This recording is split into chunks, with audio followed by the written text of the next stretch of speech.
how are things? Hmm? You want to know if anything unusual is happening?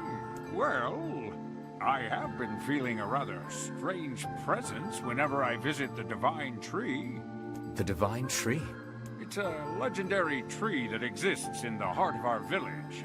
Did you investigate the cause of this presence? Not really, no. And why not? Well, we're not really supposed to go near the tree, except for prayer. And why is that? I don't know. It's just how things have always been. Weird. Weird.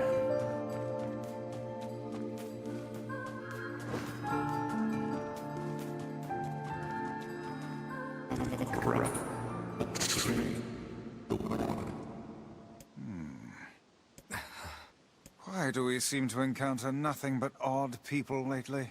You should talk, Vice. As if Grimoire Weiss is capable of spouting such nonsense. Hang on. I don't think it's done. Does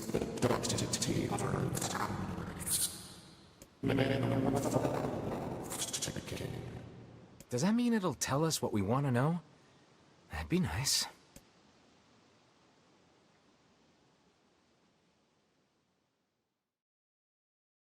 Okay, more reading. Black, pure darkness, painted over everything. Words scattered here and there across the blackness. Kind words, difficult words. Amorous? I don't know how to pronounce that. Amorous words? All sparkling in the dark like jewels. The words were few now, but time was shorter. Grabbing the words in desperation, the tree turned to the sky. This is wrong, whispered the tree in a voice of wind through the leaves. It's not how it's supposed to be. Plan failed. Once, long ago, the tree had remembered everything about the world. This was its task, its function, its purpose. It shivered with something approaching joy as it collected the memories of mankind. This was no accident. Emotions were as much a part of the tree as root and bark. Memories collected like dew on the thick green leaves of the tree. And once they had formed a web that spanned the entire world, words collapsed into sunlight before passing through the leaves and into the pool of memory. From the pool, the words joined together to form colonies. The colonies united into whirlpools of light, and the light coalesced into stars? Okay. Each star was like a child of the tree, and I loved them all. Look at my memory. The child is here, brought low by disease. He is far too young to have suffered so. Thin beyond words, the boy's skin is a shade paler when the bleached sheets upon which he lies. His parents no longer visit him. Will they not bear to watch him suffer? The doctors have long since surrendered his fate to the gods. The boy, too, abandoned hope. Strange emotions, weariness, hatred, dwell within the dark recesses of his young heart. He tries to reject the black terror that germinates in his body, but no amount of effort or tears can drive the invader away. He has long ceased to resent his parents and doctors. Once he did. But now his pain is so great that there is little room in his heart to think of others. Only one person brings the boy comfort. A healthy young girl with tan skin and deep green eyes. She's a beacon of brightness and light in the boy's world. Her very presence is a comfort to him. But he is unable to look upon her face. Whenever they meet, the boy is filled with loathing for his own state. Soon, his loathing eats away at what joy he receives from the girl's visit. The girl will stop coming, he knows this. His every waking moment is spent in fear of this day. He thinks that if he could talk to her, he could tell her of his feelings. This might be so. But this conversation never happens. The girl disappears. The boy dies alone. The tree scoops up his memory and carefully stores it within itself. Etched upon it is a single word: envy. Look at my memory. There's a female warrior. Her greatest enemy is the beast with red eyes that she cannot fully comprehend. When she strikes it with her sword, it turns it into a pillar of salt and dies. But then the white smoke clears, a new enemy rises, and another, and another. The warrior knows that her struggle is fully, but fighting the undying stream of enemies fills her with a sense of joy and purpose. Somewhere deep in the warrior's drug-addled mind lies a vague memory of her daughter. Perhaps the child exists only in her head, the dying remnants of a powerful dream. She does not know. Her friends and fellow warriors come and go. Some flee in terror, some are eaten. She began to fight with 63 companions, but most are gone now. The warrior's body shudders. She does not understand why at first, but the time she hears low sound, the arena is already enclosed in darkness. Looking up, the warrior sees a beast so large that it loots out the sky. She is laughing. She has been doing so for as long as she can remember. Covered in blood and dirt, the warrior laughs. She laughs and laughs until the town that contains her daughter collapses into a pile of dust. This memory has been stored for a long time. It is etched with a single word: loss. Look at my memory. The red dragon falls from the heavens. That memory has been lost. A shame. It was a favorite of mine.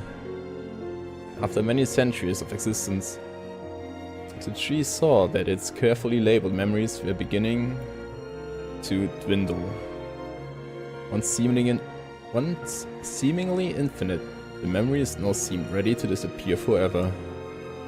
The tree did not feel sadness at this. Grief was an emotion beyond its comprehension. It did, however, have a distinct feeling that something was missing. The mountain of memories it had so carefully assembled had disappeared.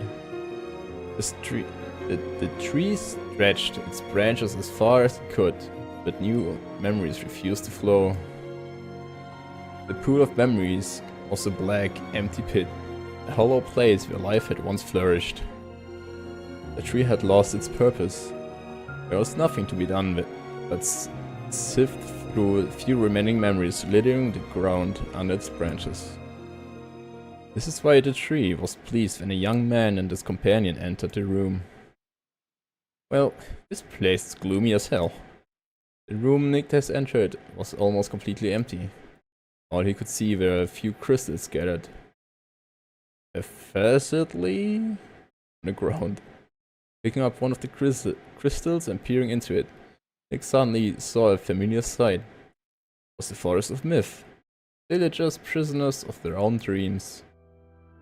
I apologize, he thought. That is all that remains. As Nick stared at the jewel, bewildered, a voice suddenly called out from the depth of his mind. The voice implored them to listen. It was an order. Following it was mandatory. Abruptly, Perry realized that they must listen. They must listen. Look there. A small shadowy presence appeared from beneath the floor. It appeared to be a shade. The shade grabbed several jewels in its hand. More jewels tumbled out of its mouth like shards of broken teeth. Sights and sounds tinkling from each one before vanishing forever. The creature was abusing the memories, treating the precious objects like a collection of cheap playroom toys. The shade appears to be consuming the memories. These things eat memories? The tree extended a branch toward Nick. Without a second thought, Nick brought his blade down on the shade, tearing its stomach wide. Jewels burst from the shade and poured across the chamber floor. Look, thought the tree. There's the convicted memory I had lost, and satisfaction. Many others as well. Yes, this is good. The tree opened its mouth and attempted to speak. No sound emerged. Millennium of silence and solitude has caused the tree to forget certain things, but rather than be upset, it greeted the development with good cheer. Focusing all its power on the riddle of speech, the tree formed a kind of makeshift vocal cord and tried again. I implore. It spat out a glimmering green jewel. One more time. I implore you. Where we are. What was the color of the lost Andy? It was green. It spoke. The shade has intelligence and emotion. Who cares? He brushed Vice Command aside as his sword sliced through the shade's right arm. The shade extended its remaining arm to Nick. I must touch him. I must make contact. The moment its fingers brushed against Nick, the tree felt a warm sensation begin to burn. Something hot coursed through its fingers, but its arm and out of its entire body. It was emotion, more than the entity had felt in centuries. The tree cried out in surprise and joy. 1,000 years alone, 1,000 years in quiet contemplation. The tree felt like it was going to break apart. For long centuries, the tree had been alone. Its heart sealed with heavy chains, but no more. New, powerful emotions began to take hold, causing its heart to lighten. This was more than a simple emotion it had been designed to feel. It was the beginning of a soul. And the young man was the key. This was a promise made long ago. This was how it would be released. The tree's stomach began to throb in pain, a new and unpleasant sensation. But the time was not yet right. I implore you, how many were lost by the warrior who fought the red-eyed beast? My daughter and 63 friends. Okay, riddle time is over. I'm going to kill this stupid shade once and for all. Something round and shiny fell from the open stomach and clattered to the floor. The key! Cried the book. Secure the key! The man's sword slowed. Time began to dilate around them, stretching and slowing. Time is essential. The next word must be heard. The words exploded. It became difficult to discern their meaning. The pool of memories began to crack as infinite blackness burrowed its way into the wall. This world is falling apart. How can a world of letters? I implore, most important thing, world.